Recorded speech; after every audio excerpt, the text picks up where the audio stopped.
This episode I'm about to play was recorded a few nights ago. It's an interview with an old friend who my co-host Josh was meeting for the first time.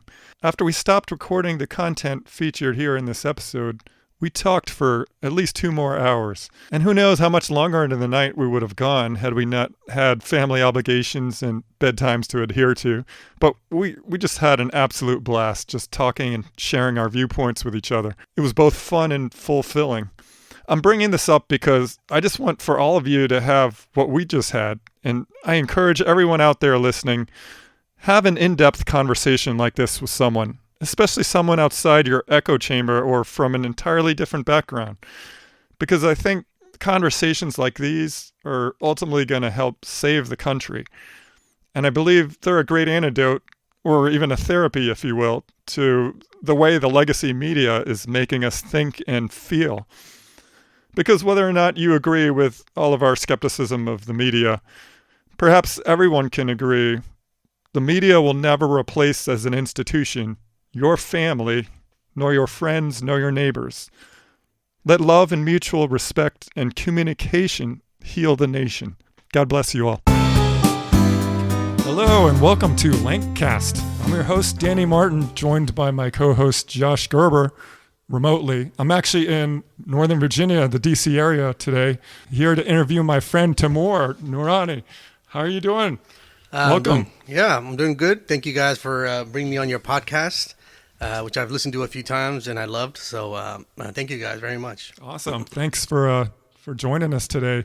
Yeah, we go way back. I think I've known you since I was 18 or 19, and we had a lot of the same mutual friends, and it's been many years since we've seen each other, but I got excited about this. You listened to one of our episodes and you wanted to speak with us, and I didn't know anything about your political background, except there was one good moment, like I can't remember if it was 2008 or 2012, when you reached out to me and you were like, hey, I'm a Ron Paul supporter. And I was like, yeah, you're speaking my language. That's awesome.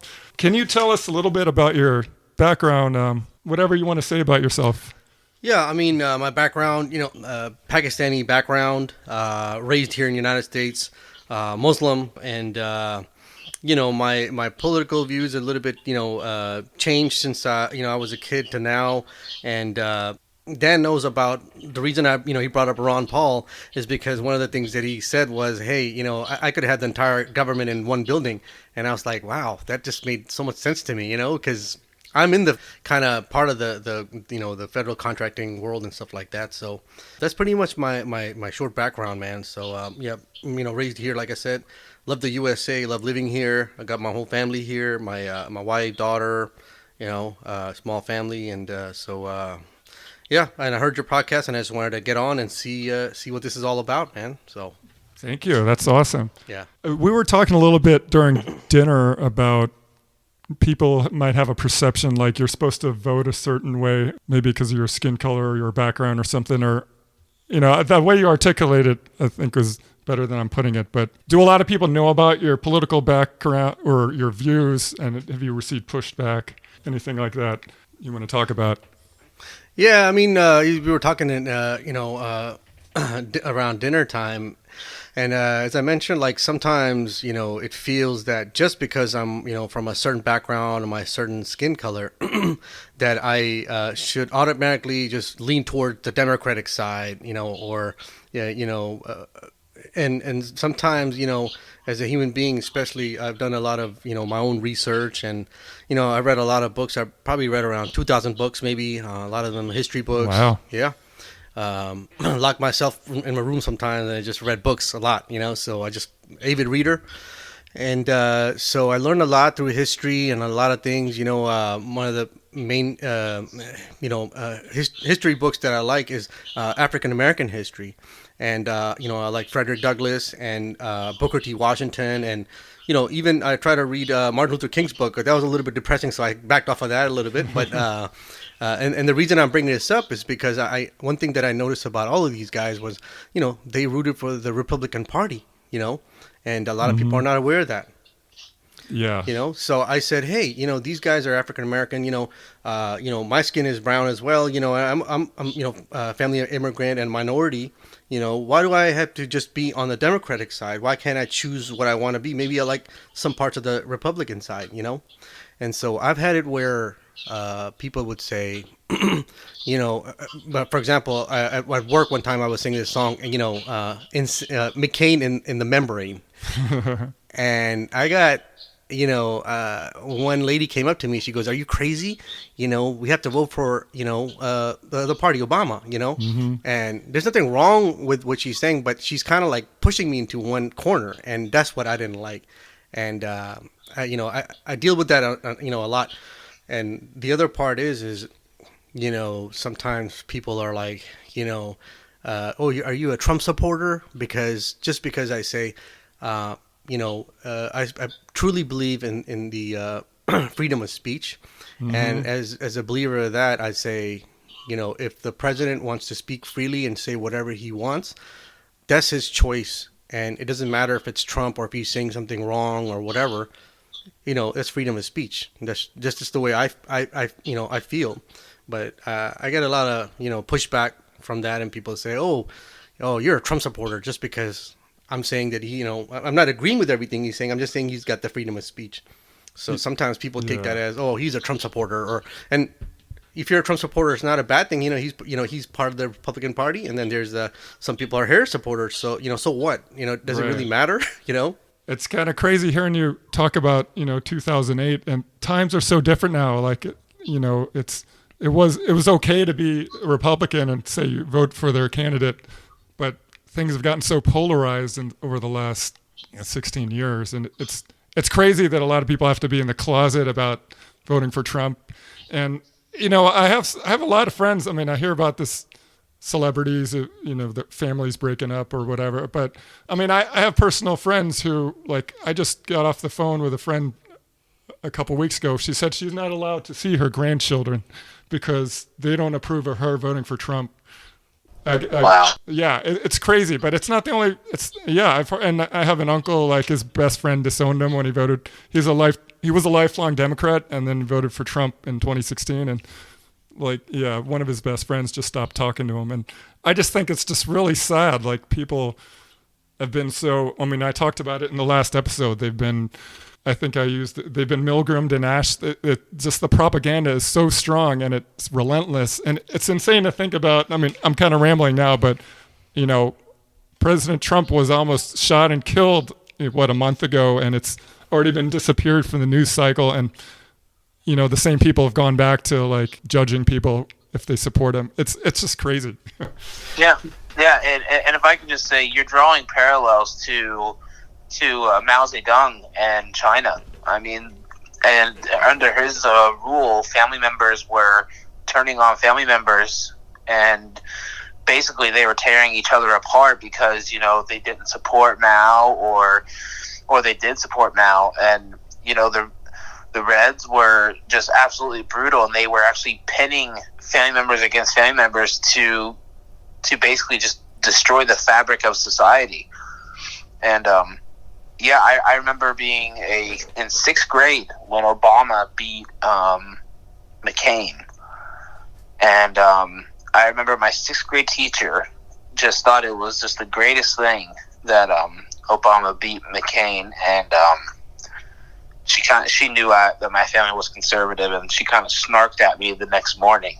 And I was in sixth grade. So I mean, I would say this went further back than what you even realize. Like, my sixth grade teacher was snarking that me as a sixth grader, cared who won the presidency. Yeah, that's one of the things, Josh, that I noticed is that so John McCain and when Obama were debating, I look at what type of debate he's going to have. And I actually mentioned this to Dan as well. There was a lady that came on and she says, this is while McCain was giving a speech, and she says, Obama is an Arab and a Muslim. He stopped her dead on her tracks and he says, "No, ma'am. He is a good family man, and I only have political differences with him." That day, he earned my respect, because he could have went the opposite way and said, "Hey, Yeah, he is, and he could have gotten a lot of votes. There's a lot of unfortunately, there's a lot of racist people out there. And I think he could have enticed that crowd and could have gotten those votes, but he didn't do that. And that day he earned my respect. And maybe I don't agree with all the political things that he says, and maybe I don't agree with all the political things that Obama says. But at the end of the day, when they're doing their debate, you hear what their game plan is for this country. And I, base my vote off of that, not because, someone's skin color or, someone's Republican or Democrat, because every candidate that comes in, they have their own ideas on how to approach and fix this country. And, basically we're basically an empire, and how is this empire going to be managed? It's all about governance, and that's how these empires lasted so long. You look at the Roman Empire and all these other empires. We are in that stage now, and probably one of the greatest empires the world's ever seen. But now it's about governance and how you're going to govern the people and all these things. I don't know if you guys ever played this game called SimCity. Oh yeah, right? I've heard of it. Yeah. I never played it. The point of the game is that you start off with a small town and you build this entire city. Once the city's built, now you got to manage every single thing like bridges, buildings, sports stadiums even, right? So and if you don't govern it right, you'll hear from the crowd, the sports crowd. They'll say, oh, we need a stadium in our community or in our city. And so you have to manage, and then you also have to manage the budget and all those type of things.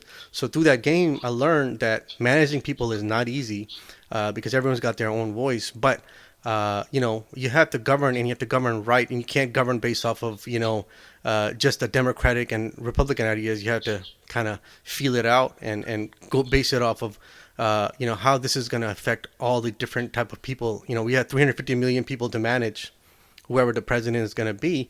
But then you're not just managing 350 people, you're managing the globe, because they say American economy, if it has a cold, the world gets, a flu or whatever, because everyone's relying on the United States.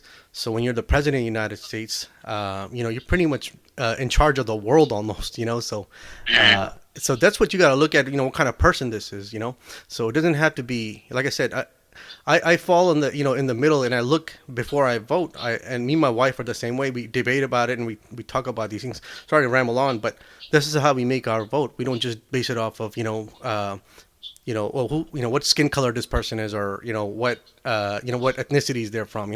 Kamala Harris, she's half South Asian. I'm you're not allowed to say that. I'm not. Yeah, but I mean, I understand. But that's my. It's like thing.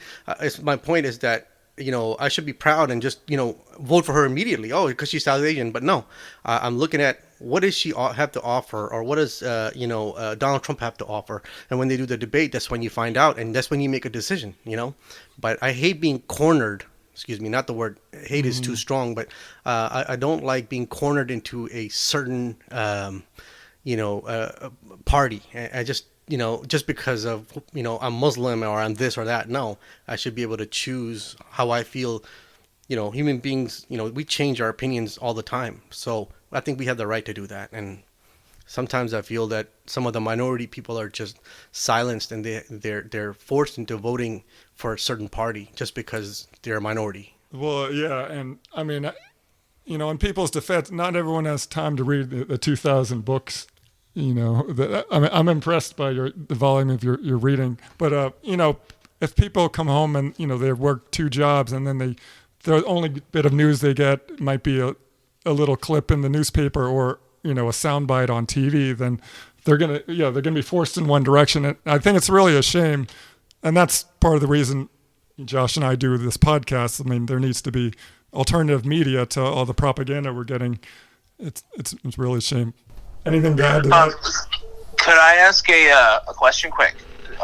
You were referring to America as an empire, being in the middle, politically, correct? You're in the middle, like you're not Republican or Democrat. So I was telling Dan this earlier. the way I think the way this country is set up, we're just balanced, right? So sometimes we're gonna have a Democratic president, sometimes we're gonna have a Republican president, and I think the reason the way they set this country up is the way that they did was because you're gonna hear all different kind of ideas, opinions, and everything, and everyone gets a voice in this, right? So, Right. and I feel that the younger crowd mostly leans towards the Democratic side or the liberal side, and as you start to age, you become older, you become you get a family and you become a little more conservative, more Republican, right? So Yes. I think before I would say I was center left a little bit. Now I lean towards the center right a little bit because I find that some of the hard I just don't believe in extremism, and the reason is because my family's from Pakistan, and they have a lot of extremism there as far as you guys heard of the Taliban and all those type of things. They're very extremist, and I would say some of the Republicans are not too far off from that. They believe in this certain value, and that's it. I was watching George H. Bush debate with Bill Clinton the other day, just to see what kind of debates were before, and George Bush's the entire debate was about him trying to bring down Clinton because Clinton is wishy-washy. That was his whole plan of attack. If he would bring it up every like 5 sentences. Clinton doesn't do this, but he has to look at the president, and the president just doesn't make the decision all by himself. He's got a war council, he's got generals, he's got so many people that are giving him advice, and then he makes the right choice, what he feels is right for that moment. So you just can't have just one opinion all the time. So Right. Right. So go ahead. So why I was asking that was because like me personally, I'm a conservative, like I'm a conservative libertarian, but like I see the American empire as a detriment to our nation, not a positive. I don't think being the world's police is a good thing for America. I don't think us being have stations all over the world as a good thing. Now you in your political linings, how do you feel about that statement? Like, are you more of a pro keep the empire going, or are you more of a libertarian minded, like, let's bring our troops home, stop trying to influence every nation, stop trying to have color revolutions, stop trying to use the petrodollar against our enemies, and let's focus more on ourselves? Yeah, so I'll be upfront with you guys. This is sound kind of funny, but I'm a little bit of a conspiracy theorist, a little bit, right? That's okay. That's okay. Sometimes I could say just outrageous stuff, and it's just because, like I said, I read so many books and I've just learned so much about history. And one thing I've come to realize is that us human beings are not that different from, basically. I don't know how else to put this, but animal, instincts. So, for example, if you look at wolves, for example, they have an hierarchy. They have the alpha male and the alpha female, right? And they have to just they have to be the 100% leader. There's nobody else can challenge them. And I think as an empire, just what I believe we are, and I know what you mean by not sending our troops out there and all those type of things. But unfortunately, to stay at the top of the game, to stay the alpha dog, as they would say in the wolf country, I would say that we have to play these unfortunate political games. Meaning, I'll give you an example. So they called it the Trump ban, right? When they did the Muslim ban or whatever they called it. Mm-hmm. And me being from around that neighborhood, I would say if you look at all the wars that we've done and all those type of things, the 911 attackers that we had, they were mostly from they were Saudi nationals, but yet we attacked and go ahead. No, go ahead. Yeah. No. We both agree. We know where you're going. We agree with you. Yeah. Yeah, and so if you look at the map of where the ban was, it was all around Saudi Arabia, but not Saudi Arabia, where the attackers came from. And not just that, sometimes I feel we have double standards. Like, for example, we are not having any relationship with the Taliban due to their, brutality towards women. However, if you look at Saudi Arabia, it's no different. So what makes them different, and so... Oil. Go ahead. Oil. Yeah, I mean, obviously oil, but Afghanistan, they found a lot of lithium in their mountains, so I'm sure we're going to find a way to extract some of that from their mountainous regions or whatever they got. So lithiums are made, used for batteries. I'm sure you guys, everyone's aware of that. But yeah, I think China is actually using Bagram Air Force Base right now as a jumping point to actually start mining in Afghanistan. Absolutely. Afghanistan doesn't have the resources or the equipment to mine the lithium. And lithium, of course, like I said, all these, Apple devices or, laptops, they all use lithium batteries. And apparently there's, $1 to $3 trillion of lithium in Afghanistan. So I'm sure we'll find a way to get in there and, start some kind of a war, or I don't know what, some way to figure out how we can get that money. And that's why China is so, jumping for joy, because guess what? They'll get in. They're making a relationship with the Taliban right now to get that lithium out. Because they have the equipment, they have all the resources, and Taliban. They have the people too. I'm sorry. Yeah. They have the manpower as well. They ship their manpower all over the place, actually. Speaking along that, they've got a 100-year agreement with the country of Pakistan, where there's a port that has access to the Arabian Sea and the Persian Gulf, and it's called the Gwadar port. And China has got a deal with Pakistan where they will build that port, and they will do their business, whatever they got to do, for about 100 years. And so China is putting their claws everywhere, and I believe that if we are not smart, all these countries, at the end of the day, they want to bring, the U.S.A. down, because that's, like I said, that's the alpha game, right? China, Russia, all of them. And they just can't figure out how we, outfox all these countries. A lot of our country is, our currency is one of the strongest currencies on all of Earth. So this is how we keep control of everything, because we know all the transactions that are going on around the world.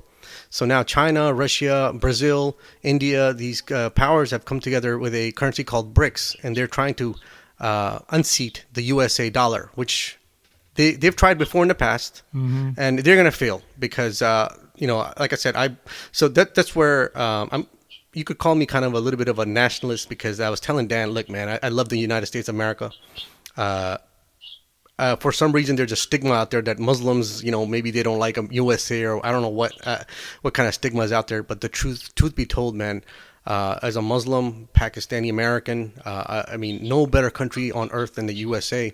And so I'd rather have the U.S.A. at the top, versus Russia or China. China's a great country. They brought, 50 million, 1 billion people out of poverty in 50 years. But their government system is just, to me, it's just not the right way, and I would never want to enforce that on other people. Now, United States, capitalist society, free markets, freedom of speech. We just have so much here that no country has ever offered, and we're a young nation, 200 for some years old, but we're still learning, and we're a lot less ignorant than we were before, and we can improve our country. Other countries can't. China's got a certain culture that they've had for 2,000 years. It's going to take a long time to change those cultures. But the U.S.A. doesn't have that. And so that's why I think is one of the most unique countries on earth. The flag, and we are not a perfect nation by any means, but we have a long ways to go, but a lot better than any other nation out there on earth, in my opinion. And so we just have to, this is why I think that the political games that we play. Sorry to take over your podcast, guys. No, it's okay. You guys are awesome. No, you're good. It's good. These are my conspiracy theories, by the way. It doesn't sound conspiratorial at all to me. I mean, I'm surprised for you to leave it. I think I understand where you're coming from. That you would rather, if the world has to have a top dog, you'd rather America be the top dog. Absolutely, man. And I think I understand that, and I can appreciate your opinion. I'm not of that opinion. only because of the damage that we've done worldwide, the millions of people that we've killed, the amount of world terror that we've committed in Korea and Vietnam and Afghanistan and Iraq, the regimes we've toppled for no reason. I'm a nationalist too. I believe in America first. Me and Danny both are, America first Republicans.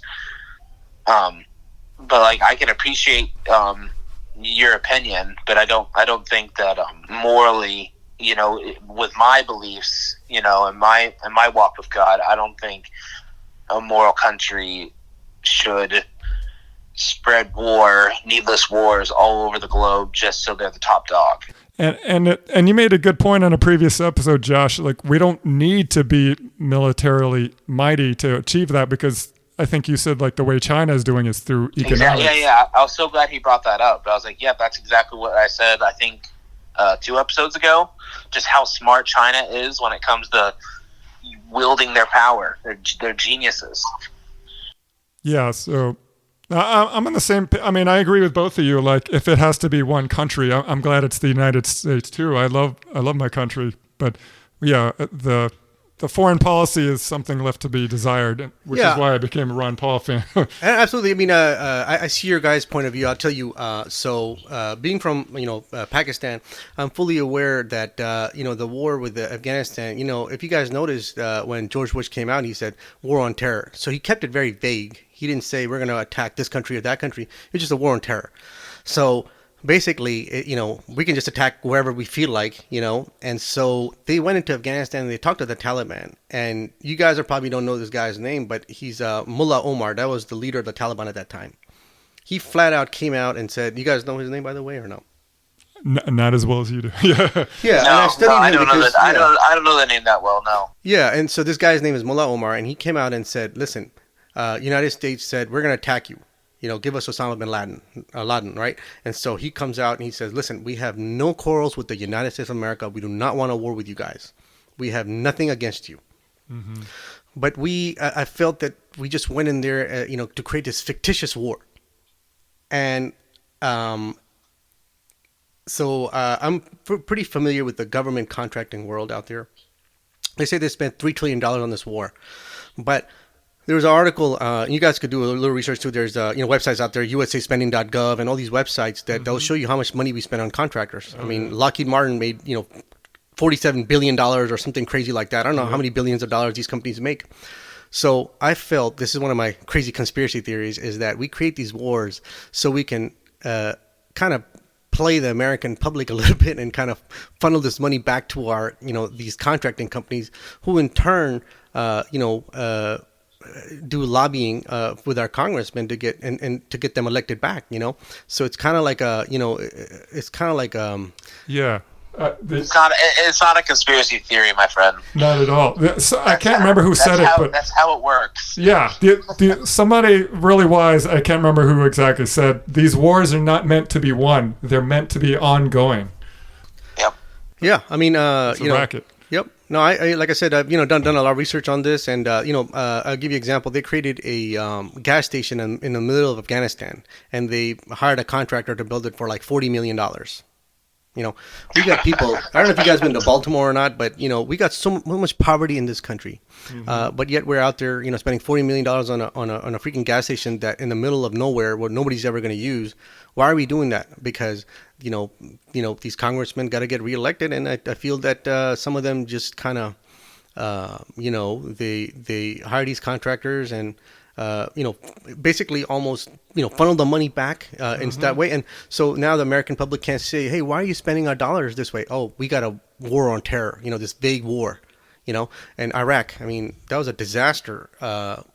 No weapons of mass destruction found, so we just went in there for no reason and toppled this guy. Although he was kind of he was ruthless dictator or whatever, but he was running the country, and he was running it well, actually. Yeah, but I feel sorry for the people. He did. His son was a lunatic, and they did kill a lot of people, and so he was doing a lot of crazy stuff. But I think that we didn't go in for that purpose. We went into, like I said, to stay the the alpha dog, and we got to do dirty work, and some of the stuff. And unfortunately, you guys see it in politics, right? You guys see these people when they do debating, they get muddy, and that's just the nature of politics. To stay on top of the game, you gotta just get into the mud. And to me, mud meaning like do this dirty work that we do, like play the politics game. And if you look at the Middle East, the way it's set up, so Saudi Arabia and Iran are the two leaders of the two major sects of Islam. Saudi Arabia is the Sunni leader.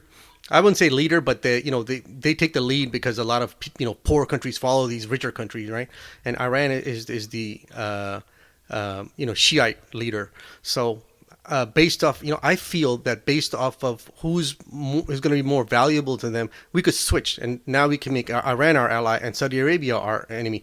And that's just unfortunate. But this part of staying on top of as the alpha to play all these people against each other, basically the old British divide and conquer. Well, I mean, Osama bin Laden was our ally for the longest time, wasn't he, during the conflict? Saddam Hussein was, yeah. Saddam Hussein was our ally, and I mean, you saw what's that guy, Donald Rumsfeld. I mean, he had a great relationship with Saddam Hussein, and then all of a sudden, now he's the bad guy. Yeah, Osama bin Laden was an asset for the CIA to push the Russians out of Afghanistan. Right. Okay. Yeah. I got my things mixed up. Right. That was the Afghan-Russian war. Right. But the same guns the Taliban ended up shooting us with were the guns that we gave them 20 years prior. Exactly. And people have short-term memory. It gets memory hold. Yeah, and this is one of my other conspiracy theories is that we knew what happened when Russia got in there, and we're the one that supplied these Stinger missiles, because Russian army couldn't get into the mountains, they had to use helicopters. We supplied the Mujahideen with these weapons, these Stinger missiles, to take down these helicopters. So we knew exactly what that what's going on in Afghanistan is going to be, but yet we went in there into this vague war on terror war, and then we're there for 20 years. What the hell were we doing there for 20 years and spend $3 trillion? Well, it turns out a lot of the money just came back to the United States with those contractors, like I said. If you guys look at the contractors, I mean, the data is all out there. If you look on, like I said, U.S.A. spending or all these different websites, we're just getting deeper into debt by getting into these crazy wars, but yet we're funneling this money back to our contractors and just getting these like I said, these contractors, they pay these congressmen's what is it called when they run for election, right? Campaigns.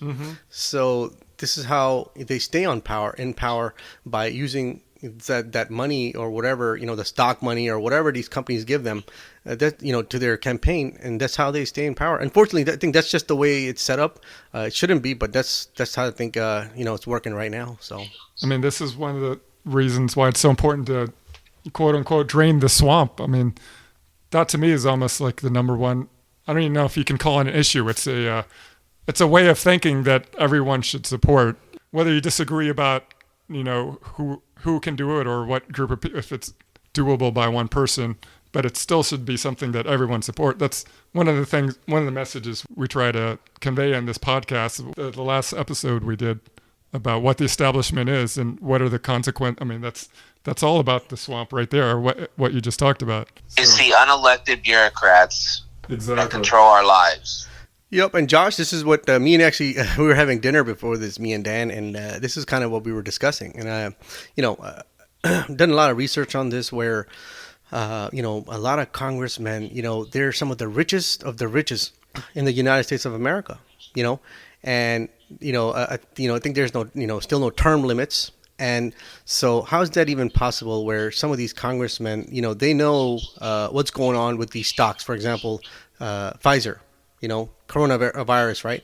So they know beforehand which company is going to be the company. And this company is at what, 18 billion or whatever it is right now, right? But these congressmen have a head start on everybody into investing into these stocks. Some of these congressmen are worth around $200-300 million. And you say to yourself, wow, these are public servants making $175,000, $250,000, and how do they get to pick these stocks and get become multimillionaire? Because if you show everyone that trick, we'll all become that rich, right? But yet, I don't know how they're supposed to be public servants, but yet they're not just the 1%, they're the 1% of the 1%. So, that's what I was telling Dan, is that, one of the things that stuck out about Donald Trump a little bit is that, and I don't agree with everything Trump says, by the way. And I see him, he's going to be here 4 years, and then we're going to get another president, and that's just the way our system is set up. It's just not, one person, be all, end all. I don't believe in, a dictator or nothing like that. So, I would actually say that we are basically a dictatorship, but the dictator changes every 4 years. And that's I'm only saying that because of the power of executive order. And you've kind of watched Biden, how he's wielded his executive orders over the last 3 years. I mean, he doesn't care what the Supreme Court says. He doesn't care that, forgiving student loan debt is something only that the legislator can do. He's just doing it. So really, with executive orders, our presidency has turned into a 4-year dictatorship, possibly an 8-year dictatorship, and then we get a new one. It's a good point. Just to qualify what you just said, Josh, when you're talking about Biden, you're probably talking about his handlers, because the guy is correct. Yes. He hasn't been running. That's one of the biggest lies of the media. They were right up to that debate where they were covering for the guy like, he's as sharp as a tack. This is the best version of him. And then everyone watched it. It was such a lie. And then they all did a 180. Oh, we never said that. Hey, listen, I respect the man. He served his country, Democratic or Republican, whatever side of the aisle you're on. At the end of the day, he was in the Senate and all these type of things for many years. He became the president. He did it in life. He did it in America. More power to him. But I felt, this is my personal opinion. I was telling my wife about this. I said, this is elderly abuse, man, because the man is just, at this point in his life, he should be retired, hanging out with his family, because these are the final corner of his life, and he's got to spend it with his family and enjoy that. And also, he just doesn't seem that he has the energy to run. But I felt that a lot of people, because they're so hardcore and they want him to win over Trump, that they didn't care what his failing health is as long as he wins. That's all they care about. And they're not looking at the actual person.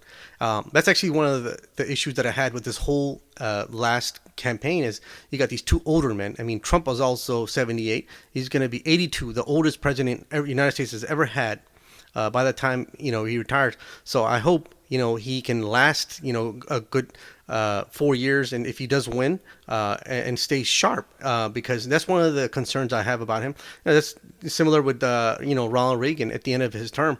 He pretty much had, he had a loss of memory. I forgot. I don't know what Alzheimer's. Alzheimer's, yeah. And he had that, and he was basically, they were covering it up, and so just wouldn't prefer to have that anymore. And I just like new ideas, fresh blood, and that's one of the positives of Trump is that he is an outsider, and that's how he plays himself. He knows how to play the media too, because he's been in the media for so long. So that's one of the things that I love about him, is that he's an outsider, and he's not, these people that have been in Congress for 50 years, 40 years, or whatever. Because I don't know if you heard this or not, but basically they said that there was with the Joe Biden running for his second term, there was a coup. Some member. It was definitely a coup. What was that? It was definitely a soft coup. I agree Absolutely, with you. 100%. And some of the Congress people, they admitted it, and they said, yeah, we kind of almost they didn't outright say it, but from their words, and Joe Biden himself, he wasn't talking to certain people, and there's a reason for that. And to me, you just can't have people in Congress making decisions for the people of the United States. I think the people of the United States are resilient people. They know exactly what they want, and this is why we're one of the most powerful nations on earth, because our people are just so resilient, and we get the best of the best. If you notice the people that we bring into the country from India or China, some of them have PhD degrees, brilliant people. So we bring the best of the best, and certain people in Congress can't just decide, I think this is the best person for our country. No, we've been doing this for so many years, and I think this one of the issues that I've had is so in Pakistan, this is how the country works: is a certain part of the parliament or whatever they call it over there. Their system is set up as similar to the British. Due to British colonization of Pakistan and South Asia in general. So the way they have it set up where, the last president that they had, Imran Khan, there was practically a coup. And these people of other parties, they just got together and they said, oh, this guy's not doing a good job. And they kicked him out. And just because they felt like it. And these are political parties in Pakistan that have been there for years and years. And they won't let go of that power. And I feel that, if our members of Congress start mingling with some of our government, the president, chair, and all those type of things, we're headed that direction. What is to say next time a Republican people might do that to the next president? Then it's tit for tat, right? And so I just feel that we shouldn't head down that path. Yeah, and I kind of made that point last episode, like where it's a really dangerous precedent that the Democrats are doing with these political prosecutions against Trump. I mean, you can disagree with his policies, but don't try to put him in jail. It's ridiculous. I mean, he didn't even want to put Hillary in jail, and because he recognized, well, this is not going to be good for the country, and I respect that, but they're not giving him the same treatment. It's so one-sided right now. It's pretty scary. Yeah, I agree with you, Dan. I'm sorry, Josh. Go ahead. You have a point you want to make? I would actually push back a little bit. You were saying that the American people know what they want. I don't think our electorate actually knows anything. I think many of them are very much so led astray by the media. And they just consume the media, and then they vote basically how the media manipulates them to. I think one of the biggest issues in our quote unquote democracy right now, even though we're supposed to be a republic, is that everyone votes, but no one really knows who they're voting for. I kind of have to disagree just a little bit, and my reasoning is you look at we did vote in Trump, the first time, right? And did it happen? And he was just out of the blues. He wasn't, he wasn't a congressman. He was in a senator, and he did get voted in. And I think it's due to the system we have set up. We have the electoral college vote, and we have, there's a popular vote, and then there's electoral college vote, right? Mm-hmm. So I think that just the way our system, whoever's, the people that set up the country, these guys brilliant, Benjamin Franklin and all these guys, I did research on them as well. Thomas Jefferson, these guys are just brilliant people, and the way they knew exactly what was right. I'm sorry. Go ahead. They were brilliant. I agree with you. But our electorate has become the people who actually elect our officials. Like, I don't think they're nearly as bright as they used to be. Like, the population itself, they more or less vote off of incentives rather than who's going to follow the Constitution or, who's going to uphold our laws. It's more based on more people are voting off of feeling and what they can get than the people who are actually going to follow the Constitution, people who are actually going to put America first. So doesn't that make Taimor right in his statement? The people know what they want. It just may not be what what you want or what we consider the right thing. You know what, Danny, you're probably right. I'll tell you guys. Listen, so here's the thing. Obama, right? I never thought in my lifetime that I'm going to see a minority president. Black, brown, Chinese, or Asian. Excuse me. Never thought I would see that. But we saw that, and I think the reason is because people realized, hey, maybe there's something wrong with Sarah Palin, or maybe John McCain's just not the right guy. He's getting older, or whatever. Something that they saw in Obama says this is the right guy at the moment. So same thing happened with Ronald Reagan. Same thing what happened with Bill Clinton. And I think that the American people know exactly what they want. We're one of the most highly intelligent, educated nations on all of Earth. I mean, we have sciences, math, everything. We lead in all these research. NIH. I mean, we're falling behind just a little bit, but I would say at the, we're at the top of the, the hierarchy when it comes to these technologies. People, they die to come to the United States, to get, medical treatments, cancer treatments, all those things. And there's a reason for that. It's just because our people are very intelligent. And I agree with you 100% that the media does take sides, and this is why I brought up Trump, is because I, as a voter, I noticed that the media was 100% on, most of the media was 100% on Hillary Clinton's side. I mean, you watch Saturday Night Live, the entire episode was hating on Trump. Yep. And at the end of the day, Trump got voted in is because the people know what they want, and the last election was, a kind of anomaly, because I would say the reason for that is because this was a pandemic vote. And so I believe that some of the votes were kind of ghost votes, whatever you call them. I'm sorry, go ahead.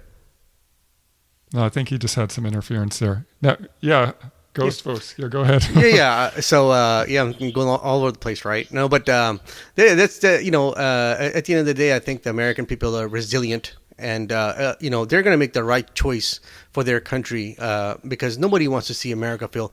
I tell you what, I think even China and these Russia, they come up with all these BS ideas, breaks and all that. But I think that they wouldn't want America to fail, because China's economy, their number one exporter is the United States of America. We buy most of their product. So they're relying on us also. They don't want us to fail. So, and they know this. I think it's just kind of a game they want to play, being friends with Russia and all those type of things.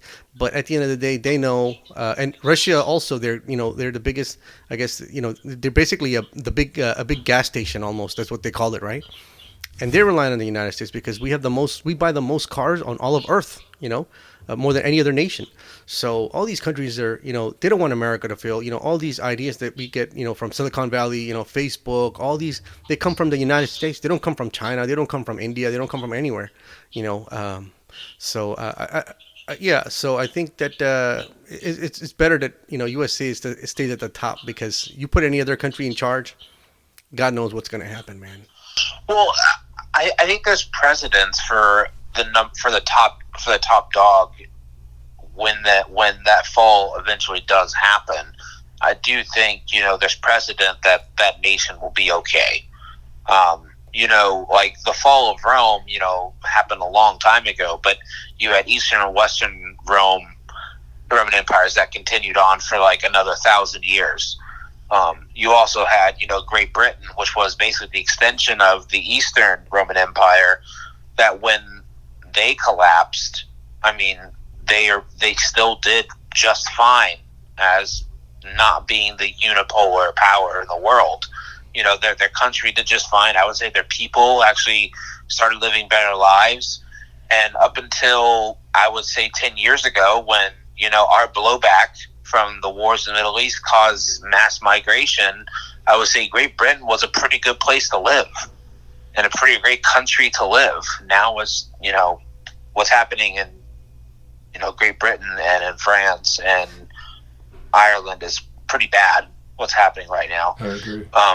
But before that, when they, gave up that mantle of being the top dog, as we've been talking about, when they gave that up, they were fine. They did just fine. So I don't believe that we have to be this top military dog that tells everyone what they have to do when we have starving children here. We have a sex trafficking epidemic here. We have a drug epidemic here. We have we have so many issues that we could focus on here, but yet we're trying to solve all the world's problems. Yeah, I mean, just to clarify, I don't mean to be a military top dog. I mean, just kind of politics, play other countries against each other. Politics has guns. Yeah, no, I understand. But, some of it, like I said, I'll give you an example. Taliban, for example, they have $9 billion, held up by the United States in the Federal Reserve in New York. Right.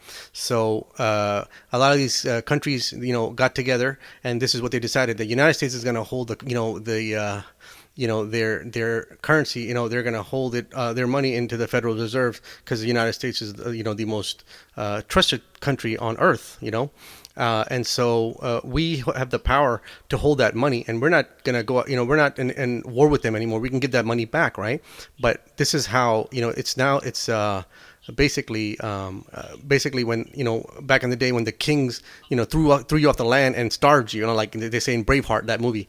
Same thing, if you don't, follow our rules, or you're not down with us, as they say in slang, guess what, man? We're not going to pay you, So you can stay poor if you want, but now it doesn't have to be militarily. It could be financially. And so this is why when they do all these sanctions, this is what they do. So, I agree with you, and I disagree with you on the fact that, it's not all military. There's some military involved. Yes, like I said, the fictitious. Well, we have 1,000 bases. But I think that a lot of it is also sanctions, through sanctions, because we're the financial capital of the world right at this point. So that's what I mean. So military, I'm not for killing, women, children, all these people. I want the most peaceful, peaceful earth. But at the end of the day, to make this empire survive, and also to keep things going and not have another, a China takeover, or a Russia, these countries, I think that we'd be in a bad place, because I like the way United States does things. Everything that we do here, we're the leader of, not just the financial leader, moral leader, all kinds of leader, technical leader. We're it, So let me ask you, given we are top dog, shouldn't the people have more to show for it? Shouldn't there be less poverty, less people struggling to make ends meet? Do you think we're underachieving as top dog? Maybe that's the real problem. Yes, we do need to spend money on within our borders, and that's one of the things that I think Trump mentioned too. That we're going to take care of our people first. We don't need to spend money. We don't need the government to spend money. They need to just leave us alone. And let 100%. Us live our lives. What do you mean to keep it within our borders? Yeah. Well, what I mean by that, people. Yeah, what I mean by that is, we take certain places and we pump a lot of money into them, right? But I'll give you an example. Baltimore. I went to the hospital there, for a family member. And I noticed that it was a very poor city. They have, alcohol, drugs. I mean, when at the hotel I was staying at, the clerk at the front told me, yeah, and he was like, "Hey, man, don't go to the other side of the street. They have meth there."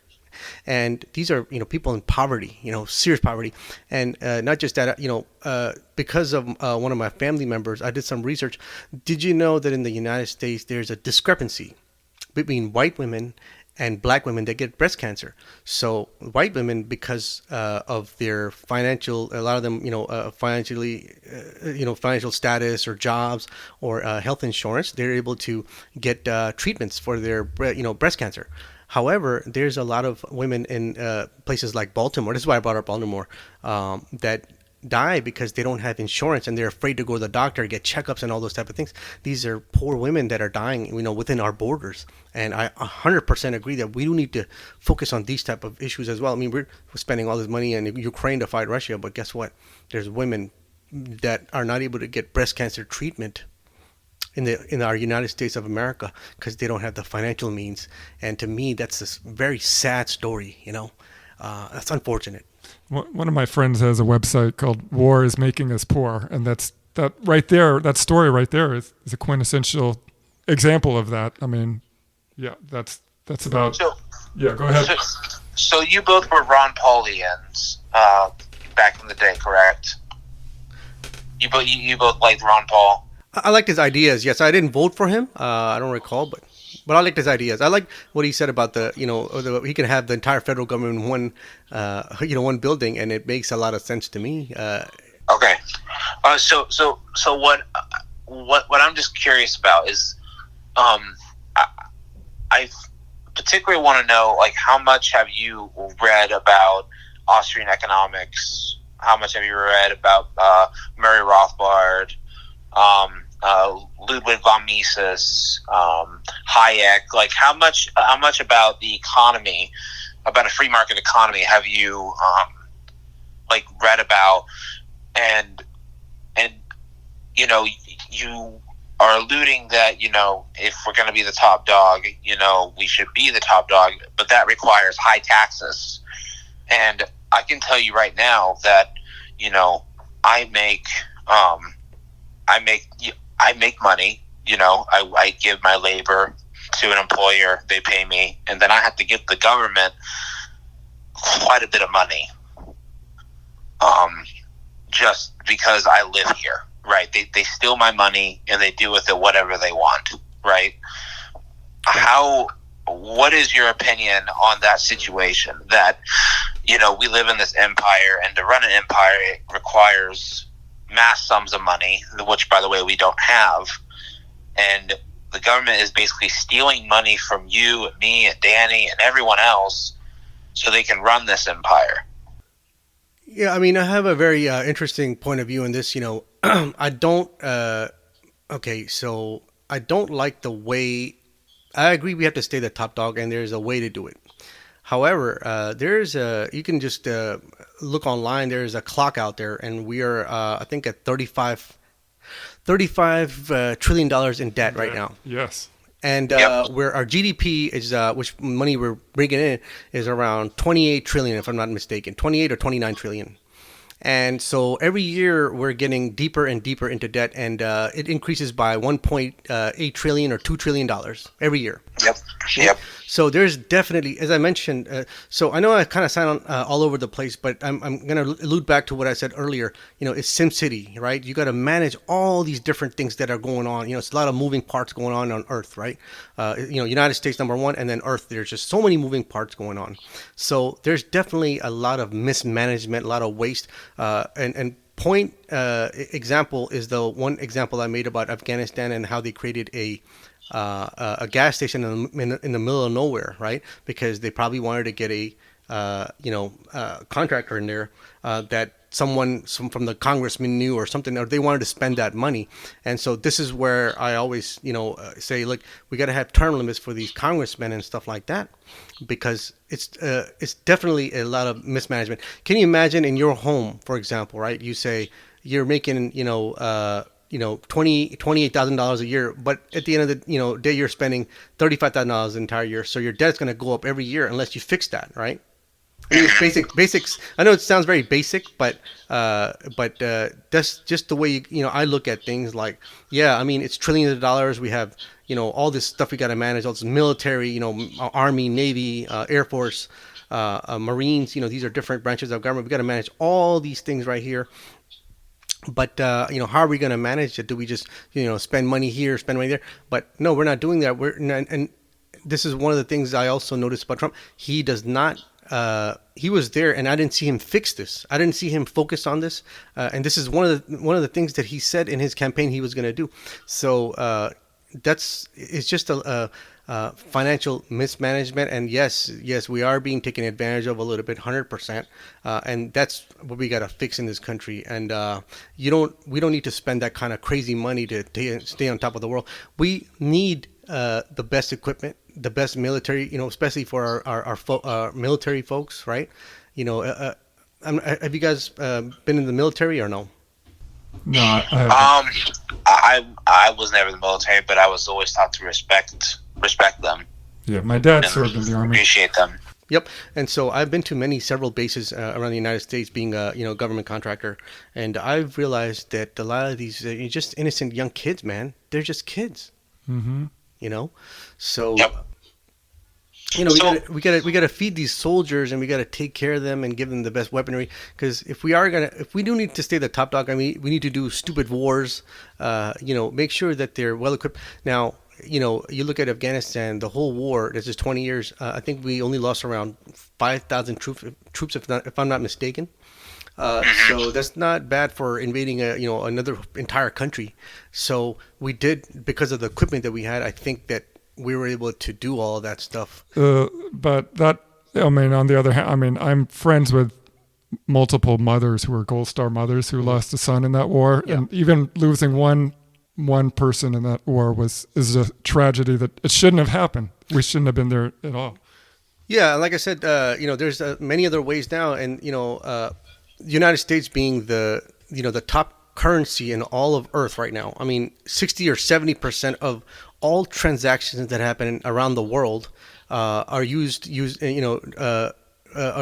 done through using U.S. currency. So we are well aware of all the transactions that happen around the world. So there's other means to run the politics now, because. But we're not doing that. We're simply not doing that. No, I agree. That's it's kind of the problem a little bit, because we're still using the hammer. Mm-hmm. Yeah, exactly. I mean, you look at the Mughal Empire, for example, right? They needed to, this is my history, right? So I know this well, and for them to keep that empire going, they had to conquer other areas, and they had to physically force people to be part of their empire and pay the taxes, and pay taxes. Yep. They had to force people to pay taxes or they die. Exactly. But now we don't do that now. Which is what you and I are to maintain this. I'm sorry? You and I and Danny were forced at the point of a gun to pay taxes to keep this empire going.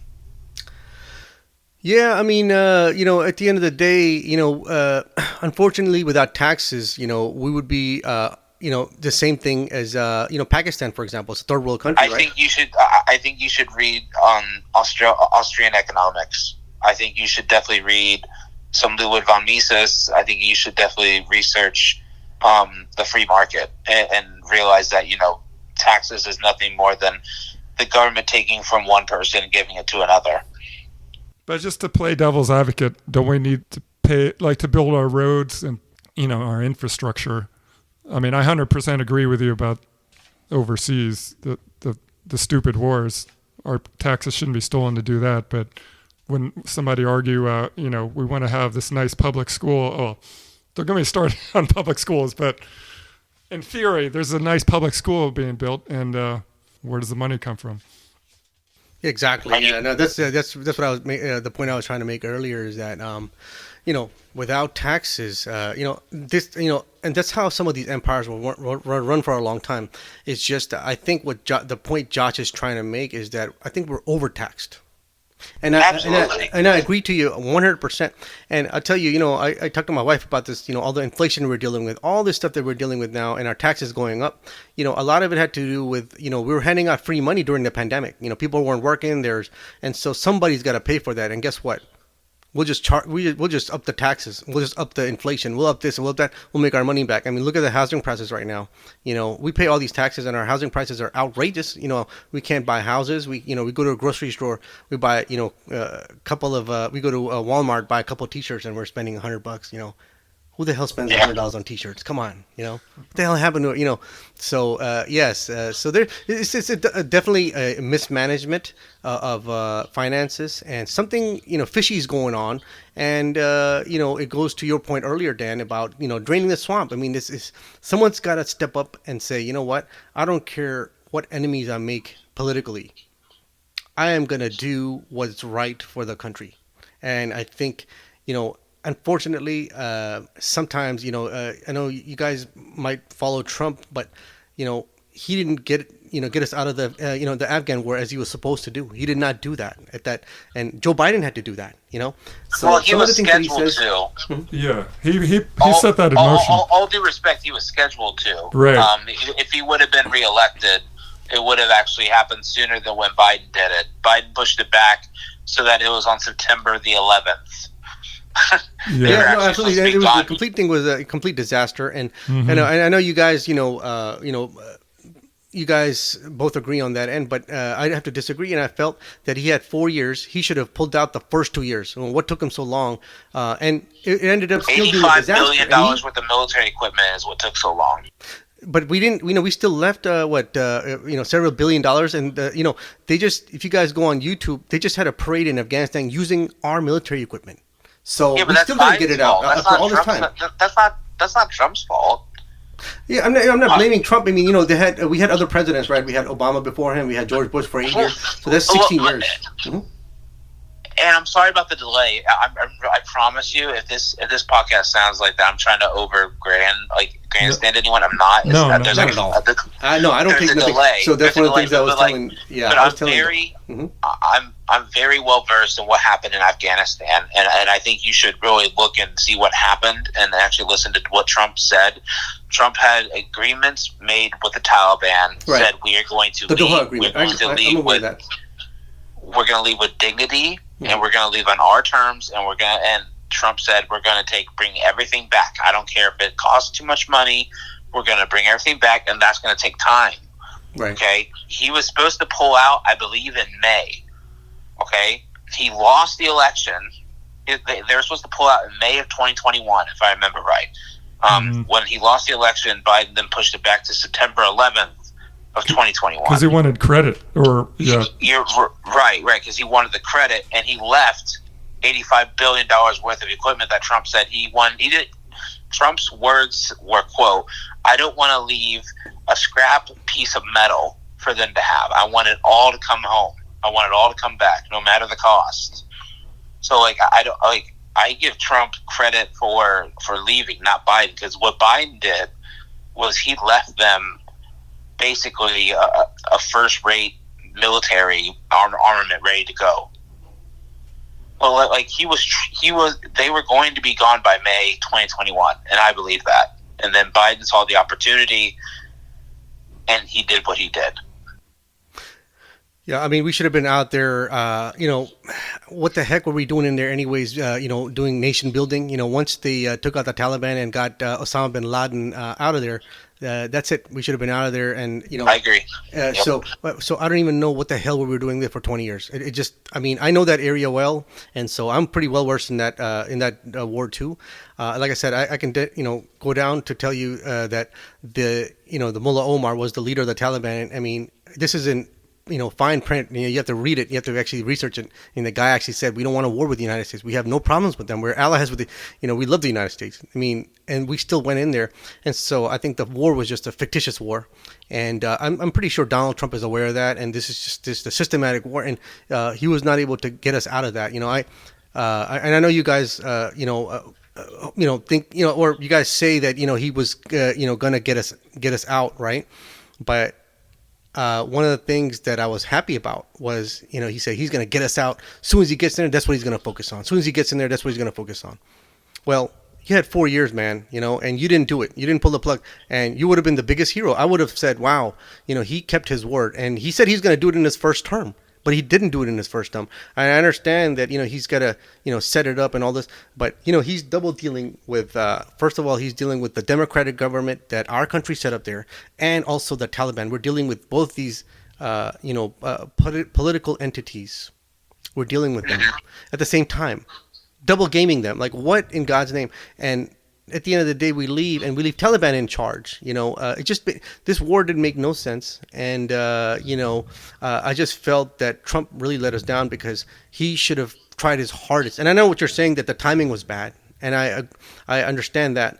But he said he's going to do it in his first term to get us out of Afghanistan. But he didn't do that. He didn't keep his word, And that was his first term, Well, for the last 18 months of U.S. troops even being in Afghanistan, there was no skirmishes. There was no fighting. Yeah.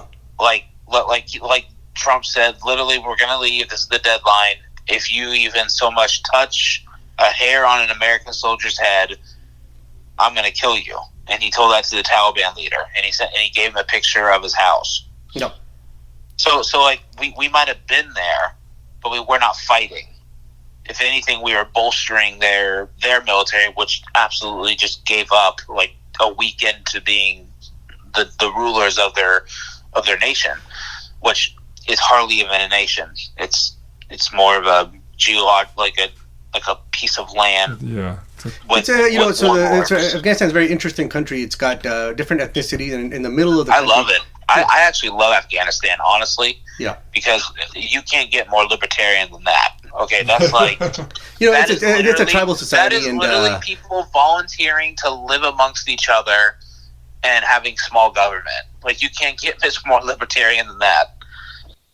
Yeah, but their country is complete disaster financially, unfortunately, and that's because of like I always allude to governance. They have bad governance. Pakistan has bad governance.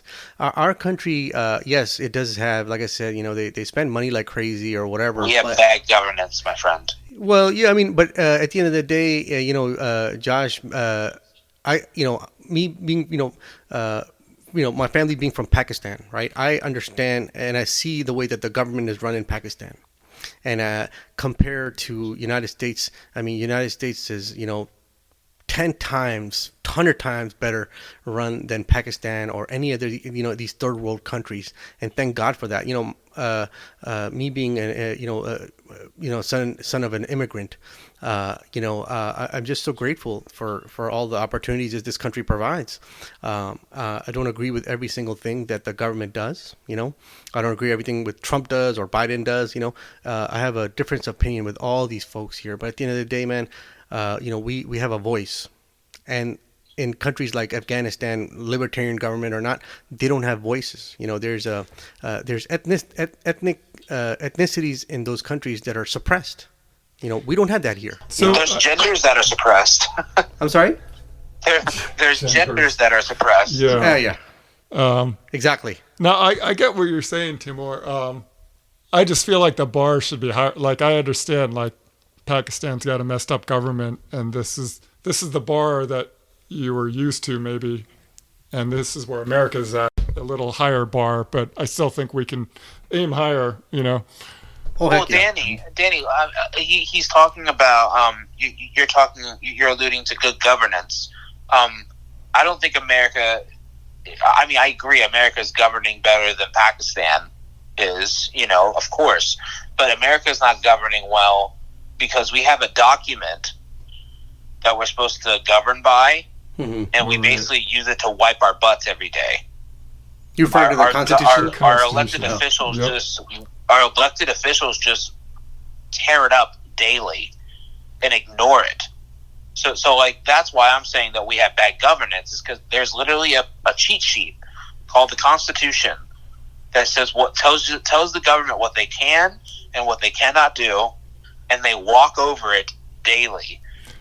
Every single day. Yep. So that's why I say that we have bad governance, is because we have a piece of paper, the most amazing piece of paper, the most smartest people in their generation wrote, and it lays everything out there of how to have a free society with just laws. Yeah. And our elected officials just walk over it like it's nothing. Like it doesn't matter to them.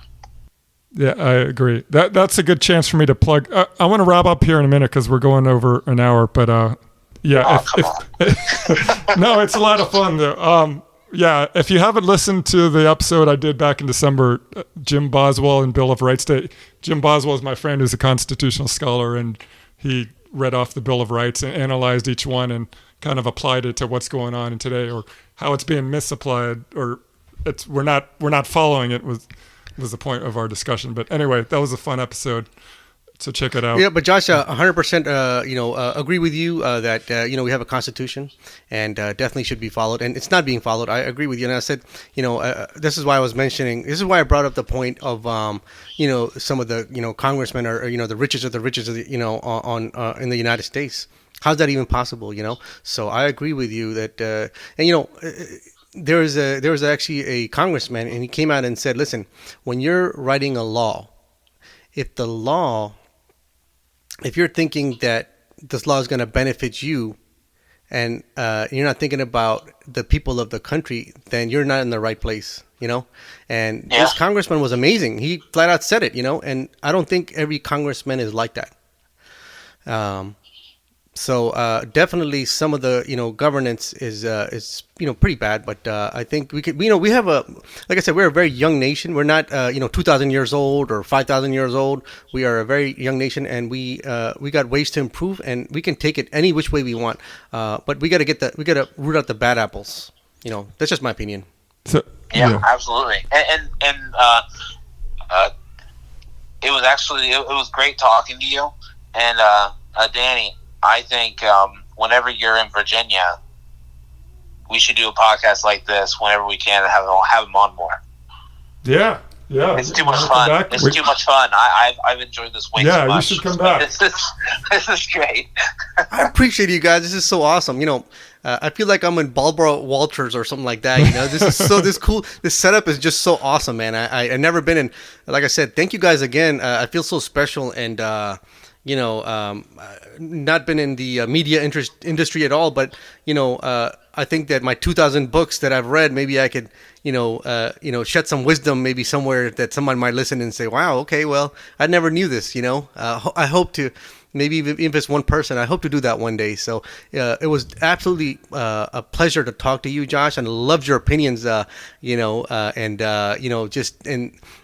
if I, spoke a lot, and rambled on. Oh, no, dude, we loved it. Awesome. Yeah. We really valued your knowledge, and you're coming here to share your opinion with us. No, I was worried I was coming across too harsh because I tend to have this terrible Alex Jones voice when I get excited. I have this Alex Jones cadence when I get passionate, and I have to push it away. I have to mentally think oh my gosh, I'm going out. I need to slow down. You know why this was so perfect is because of your passion and my passion and Dan's passion, right? So it made if we all had the same opinion, right? It would be a boring podcast, but it's good that we have different opinions and we could talk about it openly. And this is the great thing about America. You can't do this in Pakistan, Exactly. So this is why I love America. It's just our freedom of speech and freedom of speech. And we can say whatever we want and not get angry about it. We can have disagreements. It's okay. Right. Some people are a little extremist, but I'm not that way. And you guys, you guys are totally cool, man. I'm extreme about freedom of speech. Oh my gosh! I knew you were extremist, Dan. I'm very extreme about taxes, and I'm very extreme about letting me do whatever I want as long as I'm not hurting someone else, which is the non-aggression principle. That's what I'm extreme about. Absolutely, man. More power to you. All right. Well, to be continued, I guess, next time we do this. And thanks everyone for listening. Thanks again, Taimor. My pleasure. Thanks, Josh. Yeah, thank you. Bye, everyone. If you would like to be a guest on Lancast or contact us for any reason, send an email to lancastamerica1st@gmail.com. That's Lancast with 2 C's, America1st@gmail.com. Thank you.